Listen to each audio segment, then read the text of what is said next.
So today we're going to be talking about a place that people often hit, and you may have hit this and not known it. It may come up for you later, or you go to a pretty deep place with your emotional work, and it's uh-oh.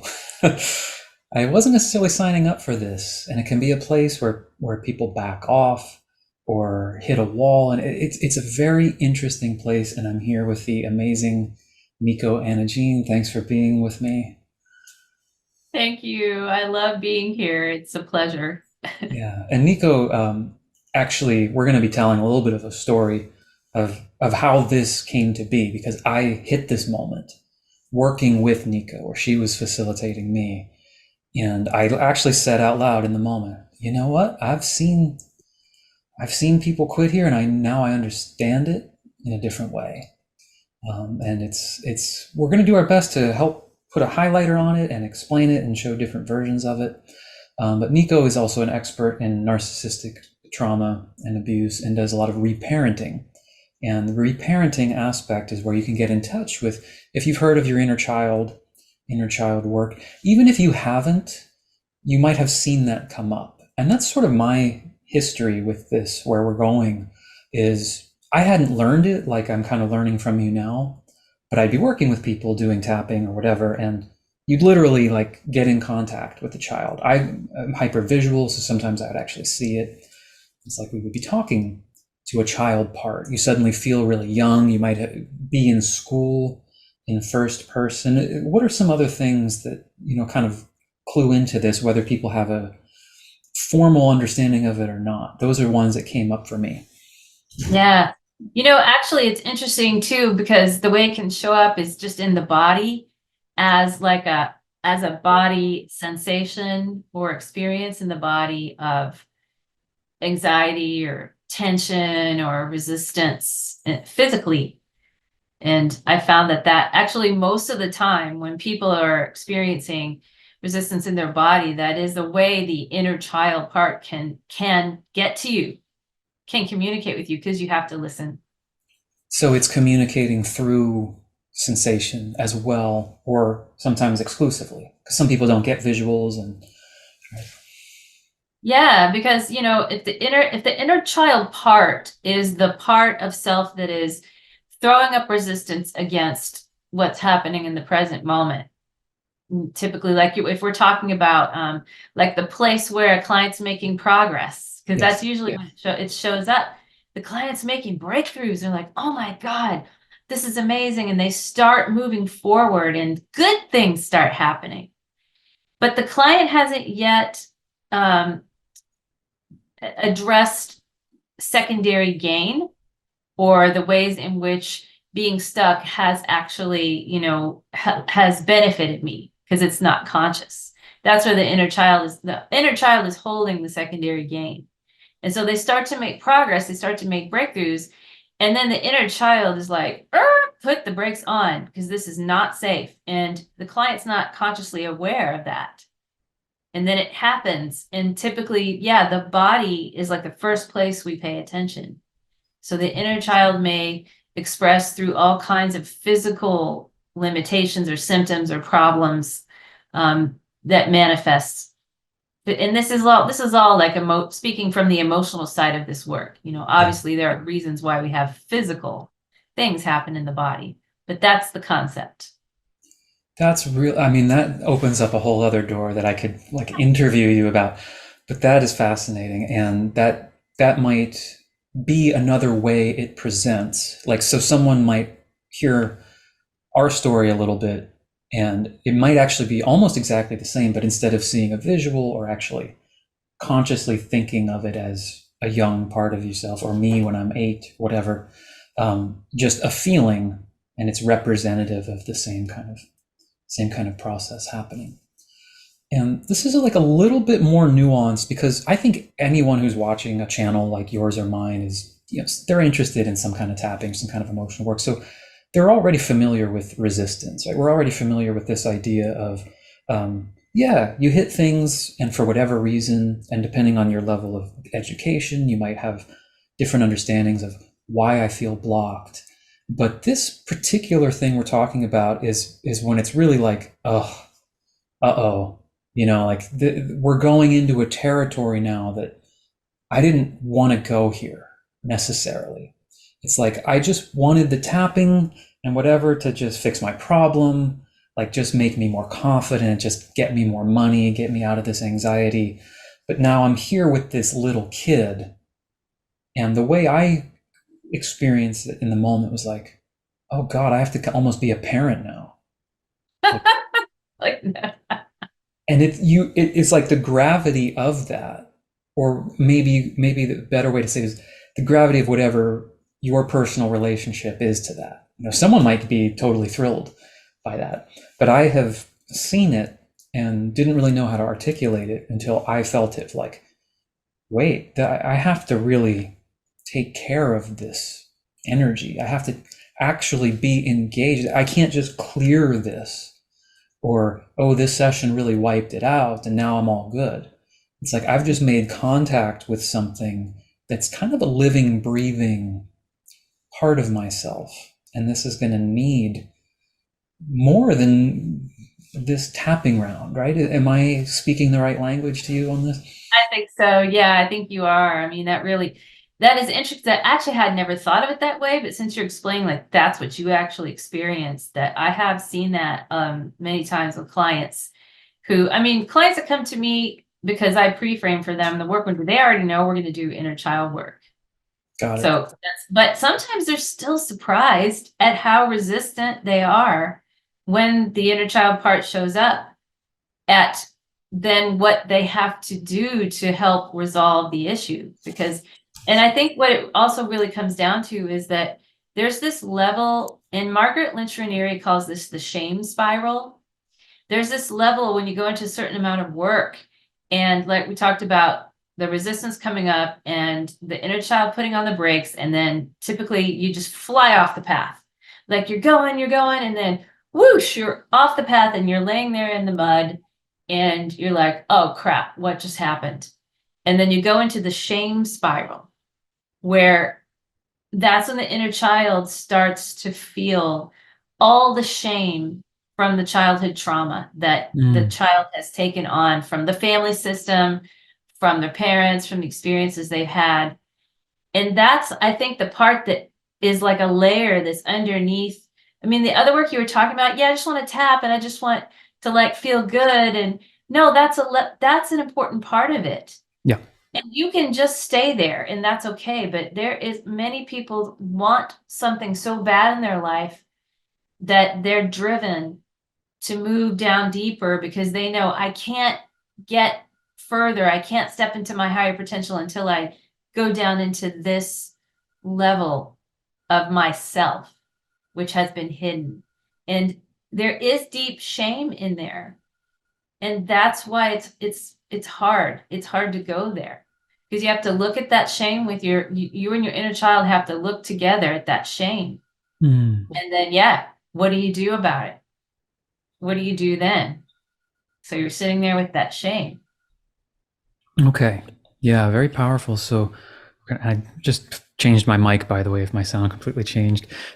So there is this moment where you might encounter that, where when you said the shame spiral, right? I have this visual of, you said you're doing whatever work, you're going through whatever resistance, and now you kind of see this pit or this whole other dimension of things, and you're at the top looking at it, and you're like, oh, this is kind of a moment of like, do I really step into this or not?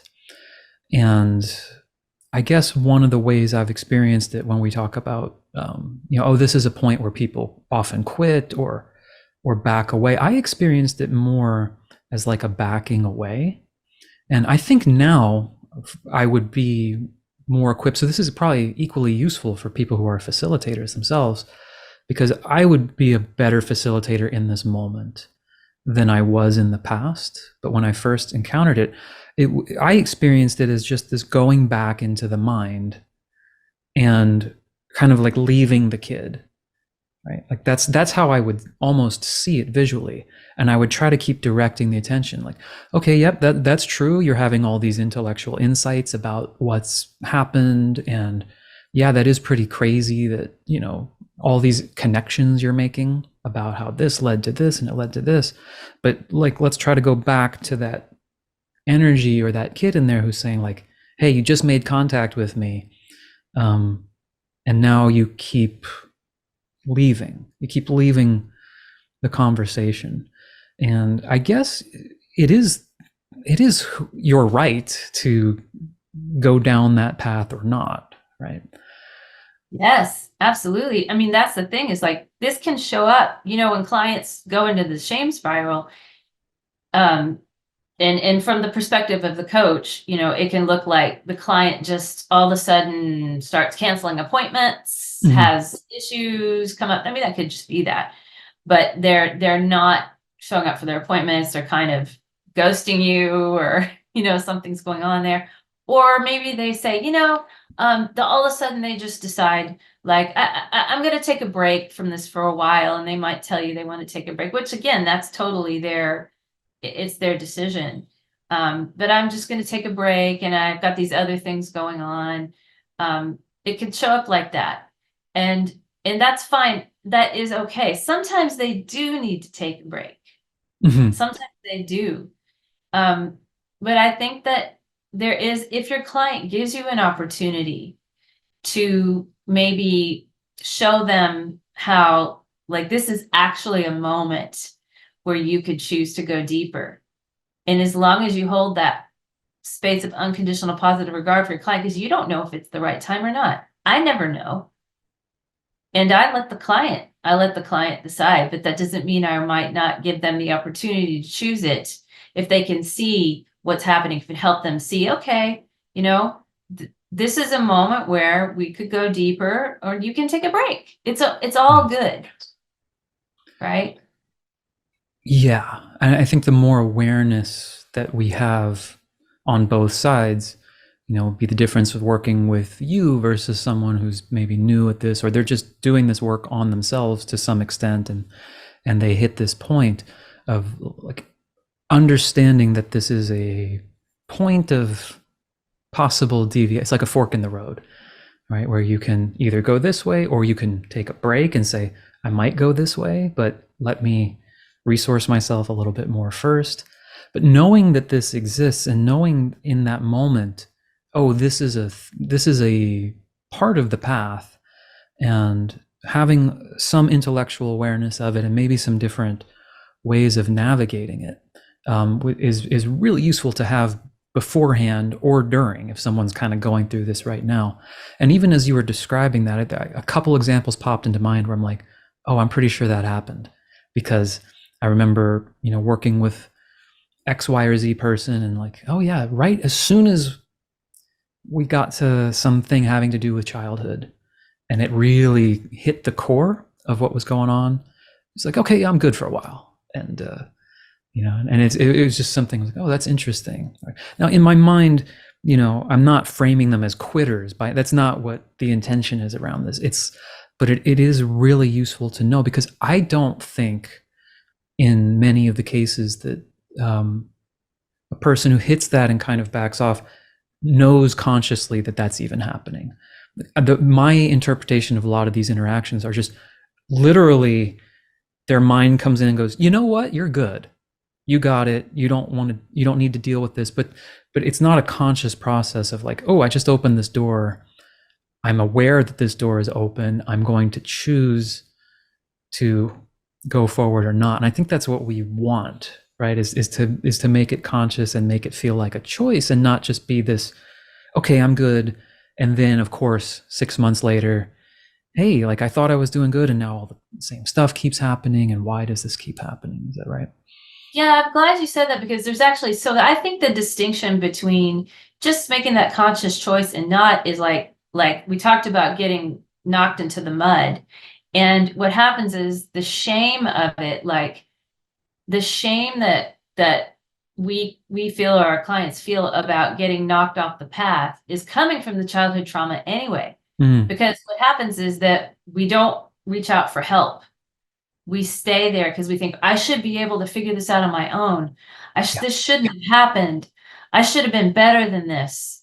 You see, I told you that this wasn't working. I'm right back where I started, all those internal voices. And this comes from childhood trauma. It comes from a belief system that like, you got to be perfect. You shouldn't need help. Maybe not being offered the resources that you needed when you were a child, maybe your family Hmm. system to do that. And so you've got all these beliefs about what it means about you. And that's the shame comes in. And so the response is to just kind of, okay, I just got to figure this out on my own. And Yes, I the recognize that he- in myself back in the day right? too. The Yep. healing step is to actually accept somebody's help to get out of the mud, like being able to reach up and grab that hand that's going to just pull you up out of the mud and just, okay, let's just dust you off here and let's just reassess. But that's the spot where the inner child gets stuck, because it's not safe to receive that help, because we're so ashamed that this happened to us. So we can't show up until we're perfect, and we don't want anyone to see that we're not perfect. And that's why people get stuck there.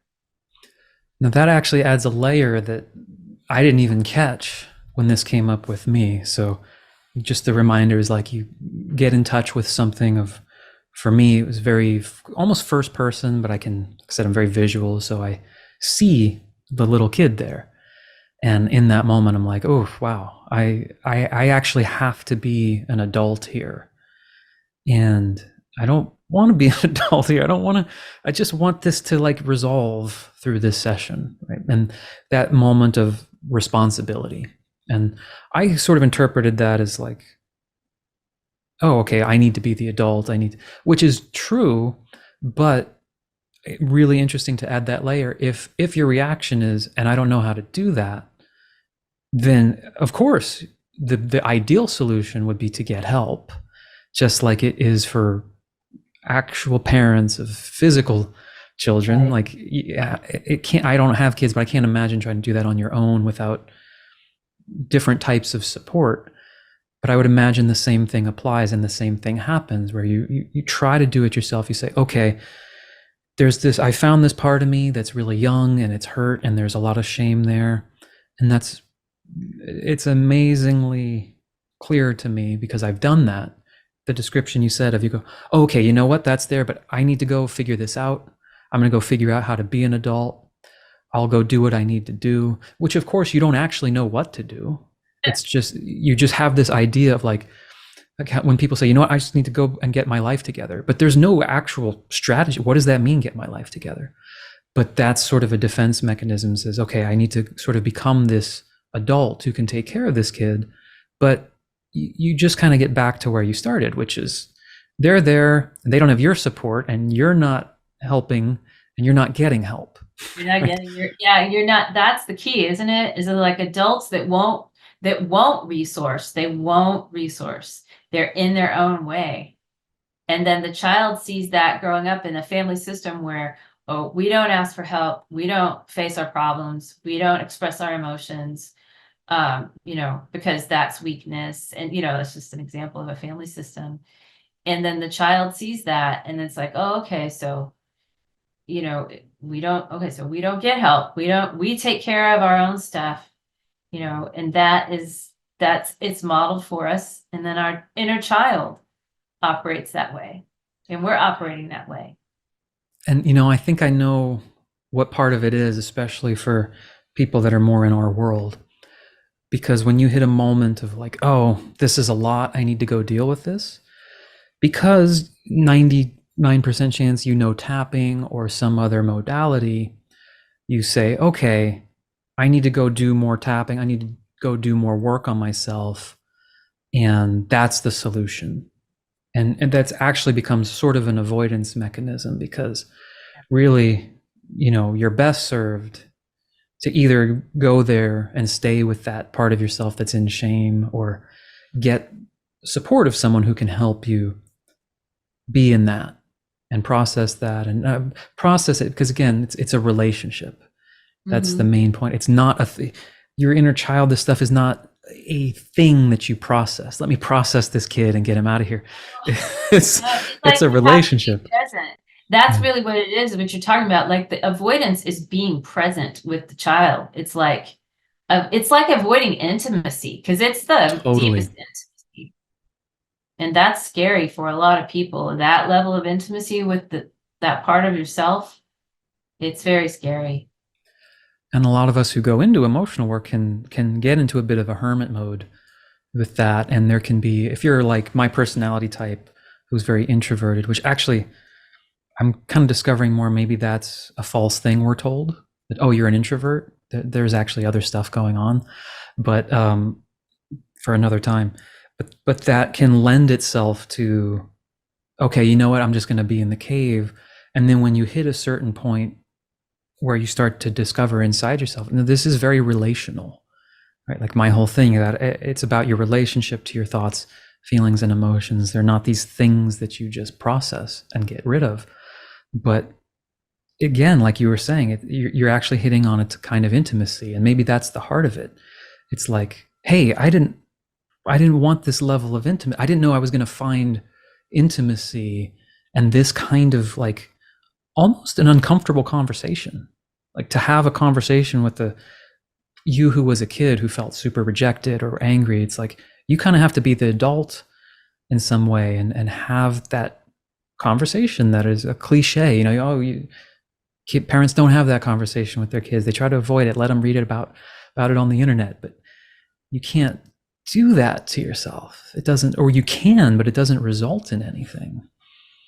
It's true. Yeah. And like we said before, I think we have to respect our clients that whether they're ready for it or not, they actually really might need to go do some other things first. Mm-hmm. That might be part of their journey. And, I myself have experienced that where, you hit a wall and then you do have to, like, could go sideways. You don't have to just go through it, but you can go sideways and then you can come back. And I mean, it's okay. It's okay for that to happen.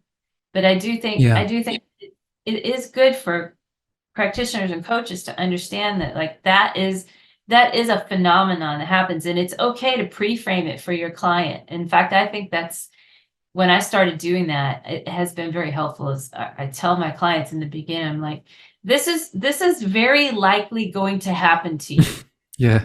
Yeah. I've Yeah. Yeah. never seen it not happen. And then when you explain it and you can give them a heads up, then if it happens, it's not as like shocking and they can be like, oh, this is that thing. Okay.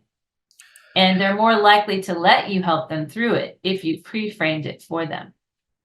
That's interesting. Yeah. Because that's kind of how we ended up in this conversation. Because when I saw that in myself, it's sort of self pre-framed just because I had seen it before. I'm like, oh, I'm hitting this point that I've seen many times before. And in that moment, the thing that made sense for me to do was see it as a commitment.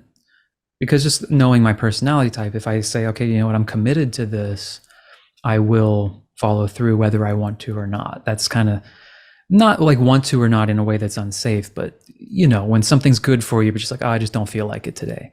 Right? That category of, okay, I've hit this.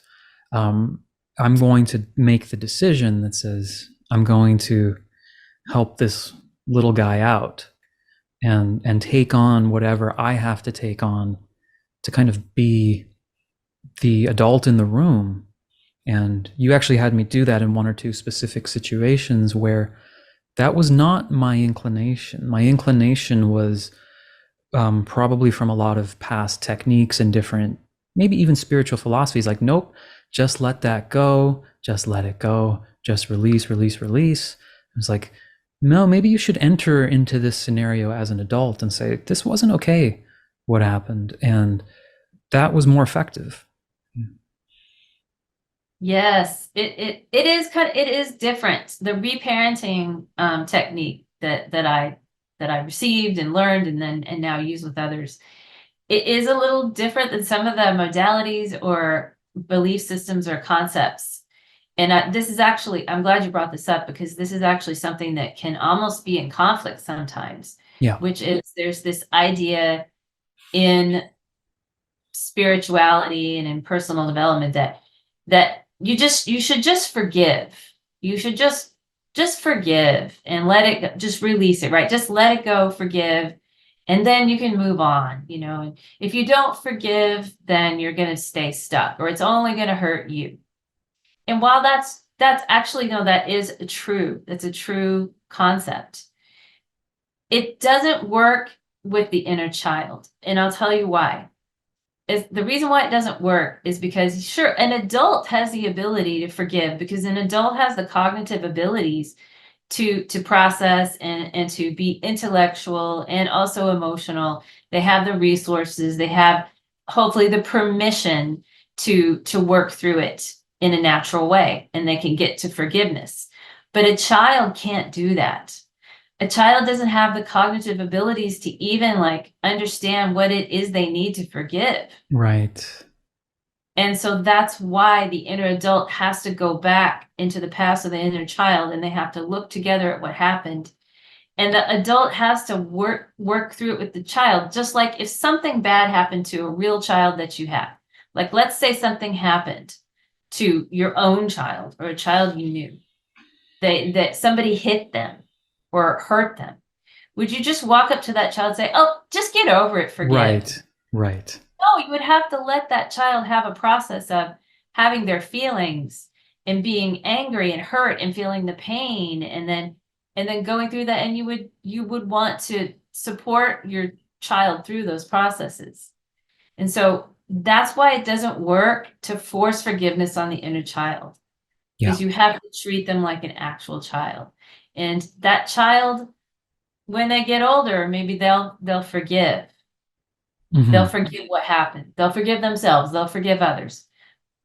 But that kind of goes against this spiritual idea of just forgive and move on. You see what I'm saying? Well, I'm glad you framed it that way, because the thing I like about that, and like I said, me being visual, I will often actually see a child there, is that is self-obvious. Like if it happened to a physical child in the room and someone in the room's like said, nope, the world is an illusion, while there's a crying child there, you would recognize immediately, no, that's some sort of spiritual delusion going on. Obviously, you would help the child.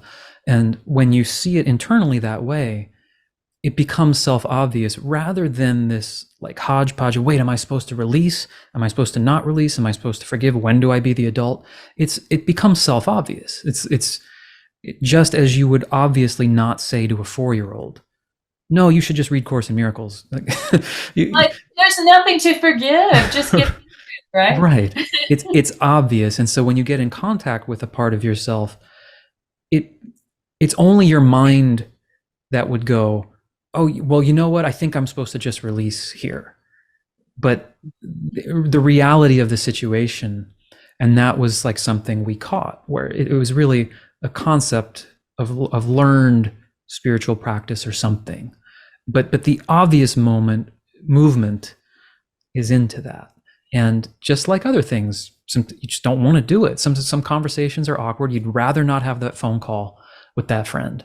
So you say, well, can't I just forgive them in my mind? And you try to spiritualize it. You try to do this stuff. But in reality, it's kind of simple.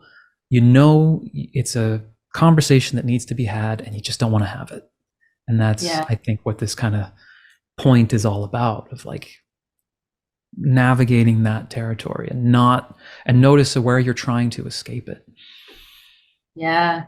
Like the difference between like that forgiveness as spiritual bypass and actual forgiveness is because I believe that we don't even really know what forgiveness is, honestly. And I think that if it does happen to you and it just arises naturally, you feel it and you know it and you go, oh, okay. But I don't think that it's a straight line. And I don't think anyone can actually tell you how to get there. And I think that it's a personal experience that you have, and it arises naturally out of a process. Yeah, and even as a frame of reference, right? Like I just recorded lesson 79 because I do this series with Course in Miracles, right? Yeah. And Course in Miracles obviously is about forgiveness, but I mean, look how it's not a one-word book that says forgive. It's 365 days of very specific things to do every day for a year just to try to get you to taste forgiveness. So even if you subscribe to it as a, yeah, I should forgive, even, this practice, which you could call a spiritual practice, is saying essentially, Yeah. no, you're going to have to work through a lot of layers piece by piece, and your ego is going to resist forgiving, and you don't even know what forgiveness is yet. And like, so even if you want to, the mental idea of no, just forgive it, just let it go, is usually your mind trying to escape it. Whereas real releasing or real openness means I'm open to have a difficult conversation if that's what's required.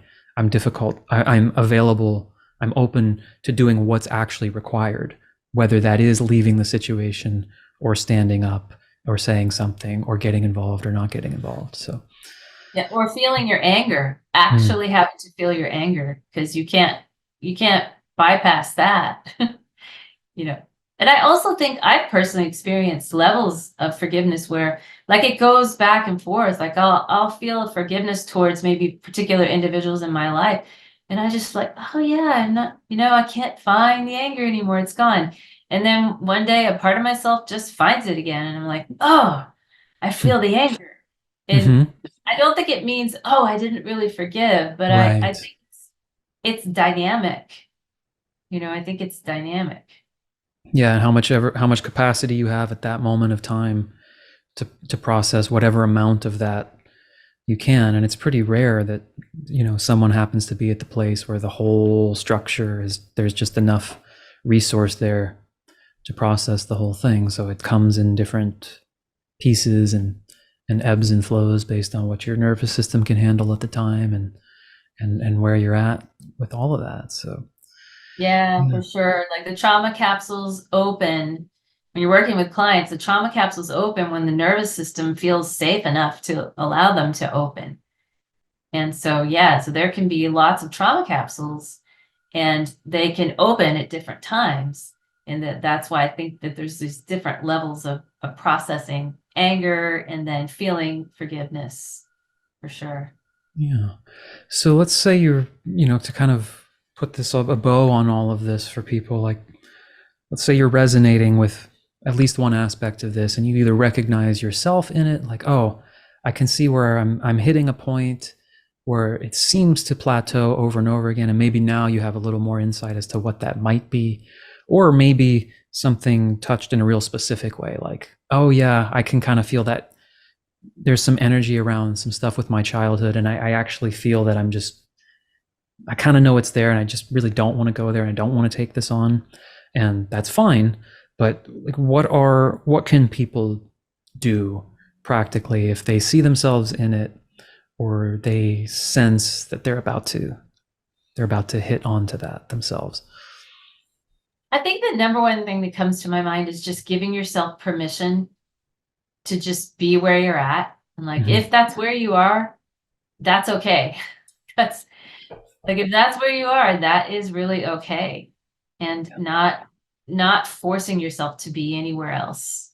And I think sometimes when you do that, then it does naturally become easier. Giving yourself permission to just be wherever you're at is the most important thing. Yeah, and the intention for me with even talking about this is like, it's one of those things when you are aware it exists, that alone can be so helpful, because instead of it being the way that it's often presented, even as comments on my channel, right, a lot of the questions I get are about these sort of plateaus, or I've been doing these tappings and I feel something for a while, or I feel nothing, or this seems to work for other people and not for me.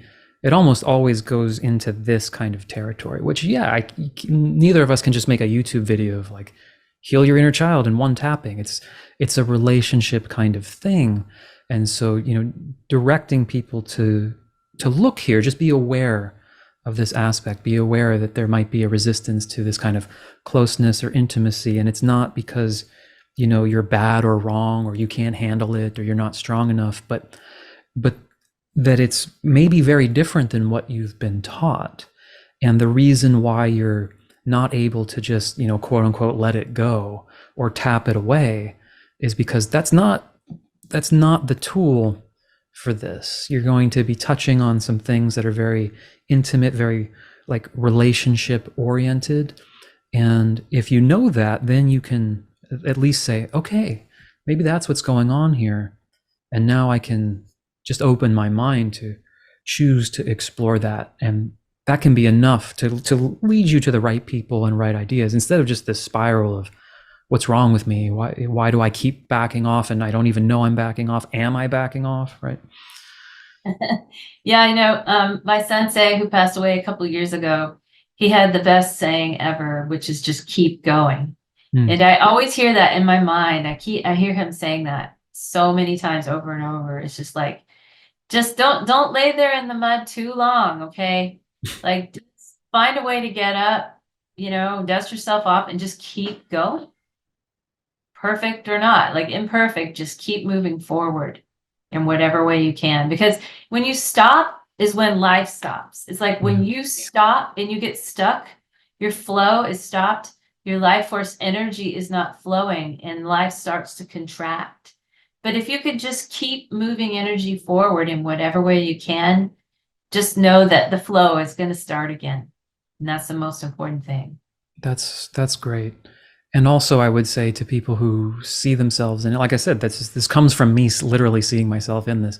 Um, your practitioner is not going to judge you, or if you feel like, oh, I kind of stopped taking sessions, or I kind of backed away, and now you feel weird about going back. They're not going to judge you for that. If they are, you should get a new one. If Yeah, you for sense sure. there's actual judgment coming on, but they're almost. I mean, if it's me or you, we're going to be, oh, cool, great. Like we can, we're going to get back to this because we know it's going to be good. So don't let that hold you back either. If you feel like, oh, or like you can't go back because you've just betrayed some part of yourself by walking away, and now you feel guilty about it. It's like, no, the best thing to do is just go back as soon as you can. There's no, like, you don't have to be punished or be held guilty so that now you have to wait longer or find a new person or go to a new direction, because I've seen people feel uncomfortable about reinitiating. That's so true. I'm glad you said that. That is really good advice. Absolutely. Yeah. And like you said, if you do feel judged, that is not the right person for you. Definitely find someone else to work with, because that's not ethical. And I know it can happen, but if that's how you're feeling, you definitely pay attention to that too. Yeah, that's true. There are some schools of energy or whatever that are like, keep going, you backed off. I actually heard that said to someone once, like, you could have if you hadn't left. I was on a call once and they were like, if you hadn't left 4 months ago when we were going, it's like, I was younger then, but even then I was like, I'm pretty sure that's bad. I'm pretty sure that's shaming. Yeah, That's what it pretty is. sure it's not helping the flow of this here. So yeah, if you're in that kind of energy, I would consider looking elsewhere. You shouldn't be guilted into doing this work on yourself. Yeah. Cool. Anything else? No, I think we covered a lot. I hopefully this is really helpful to anyone watching. I hope so. Yeah, let us know. Let us know if this brings up any other questions or comments, and I'd be happy to explore it further. Thank you, Niko, as always. Thanks so much for the beautiful conversation. All right, see you soon.